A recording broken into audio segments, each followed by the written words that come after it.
একটি সামরিক হেলিকপ্টারে করে দেশ ছেড়েছেন শেখ হাসিনা ও শেখ রেহানা।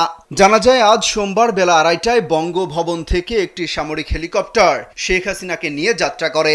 এ সময় তার সঙ্গে তার ছোট বোন শেখ রেহানা ছিলেন।